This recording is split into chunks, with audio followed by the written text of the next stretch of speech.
M. Hidayat jadi amunisi tambahan PSIS Semarang, gelandang bertahan PSMS Medan. PSIS Semarang kembali memberi sinyal serius memperkuat tim.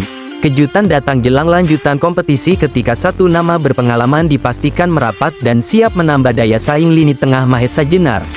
Muhammad Hidayat menjadi sosok yang dimaksud. Ex-pemain Persebaya Surabaya itu resmi meninggalkan PSMS Medan dengan status pinjaman dan akan berseragam PSIS Semarang hingga akhir musim 2025-2026. Kabar bergabungnya M. Hidayat diumumkan langsung oleh PSMS Medan pada Rabu, tanggal 21 Januari tahun 2026. Langkah ini diambil setelah adanya permintaan resmi dari PSIS yang membutuhkan gelandang bertahan berpengalaman.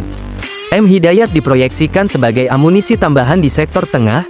Perannya dinilai penting untuk menjaga keseimbangan permainan serta menambah opsi taktik bagi pelatih PSIS Semarang. Manajer PSMS Medan, Riris Sufatli, membenarkan proses peminjaman tersebut berjalan cepat. Ia menyebut keputusan ini diambil demi kepentingan bersama antara klub dan pemain. Kami sudah memperoleh kabar dari Presiden Fendi Jonathan. M. Hidayat diminta PSIS karena mereka membutuhkannya. Permintaan itu harus disegerakan, ujar Riris seperti dilansir dari tribunmedan.com, Rabu, tanggal 21 Januari tahun 2026. Menurut Riris, komunikasi dengan sang pemain dilakukan segera setelah permintaan diterima. Meski tak mudah, keputusan itu akhirnya disepakati demi kelangsungan karir dan kebutuhan tim. Sore harinya kami ngobrol langsung dengan Hidayat. Dengan berat hati saya sampaikan kondisi ini, bahwa dia harus membantu PSIS. Alhamdulillah, manajemen PSIS Semarang juga merespons cepat. Bahkan M. Hidayat berangkat ke Semarang pada Kamis, tanggal 22 Januari tahun 2026, ucapnya. Kehadiran M. Hidayat diharapkan memberi dampak instan. Pengalamannya di level tertinggi sepak bola nasional menjadi modal penting bagi PSIS yang tengah memburu hasil maksimal. PSIS menilai karakter permainan Hidayat cocok dengan kebutuhan tim saat ini, terutama dalam menjaga kedalaman lini tengah dan meredam tekanan lawan di fase krusial pertandingan. Riris juga menegaskan peminjaman ini bersifat sementara. Status Hidayat tetap milik PSMS Medan dan masih terbuka peluang kembali memperkuat Ayam Kinantan musim depan. Dengan tambahan ini, PSIS Semarang menunjukkan keseriusan membangun skuad kompetitif. M. Hidayat pun diharapkan langsung nyetel dan memberi kontribusi nyata hingga akhir musim.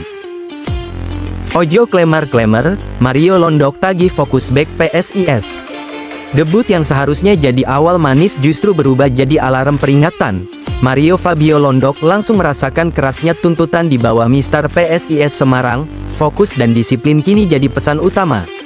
Penampilan perdana kiper anyar PSIS Semarang di Pegadaian Championship 2025-2026 memang belum sesuai ekspektasi. Tim harus kebobolan 3 gol saat menjamu Deltras FC di Stadion Jatidiri Semarang.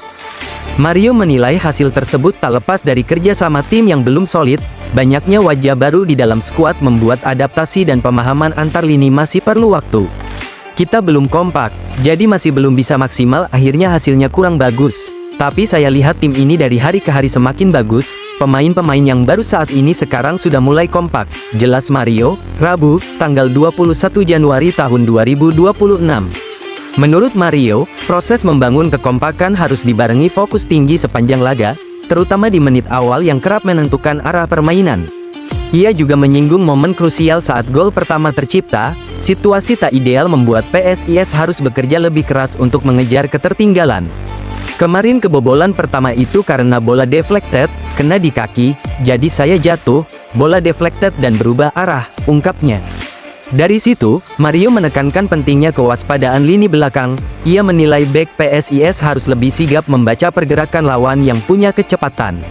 Kalau menurut saya, teman-teman di posisi bek harus lebih sigap lagi kalau dapat striker yang cepat seperti itu. Kita harus lebih siap menutup gerakannya, ungkapnya. Menatap laga berikutnya, PSIS dijadwalkan menghadapi Persela Lamongan di Stadion Jatidiri Semarang Sabtu, tanggal 24 Januari tahun 2026. Mario menegaskan kemenangan jadi harga mati. Laga ini juga syarat emosi bagi Mario, mengingat Persela adalah klub yang sebelumnya ia bela sebelum bergabung dengan PSIS Semarang. Lawan Persela, secara emosional pasti ada semangat tersendiri. Saya senang bisa ketemu anak-anak. Ya mungkin melawan mereka yang sebelumnya satu tim dan sekarang harus jadi lawan, pasti lebih semangat lagi untuk menghadapi mereka, kata dia. Mario juga mengingatkan kualitas Persela secara tim cukup solid. PSIS diminta waspada sejak awal agar tak kembali kehilangan fokus.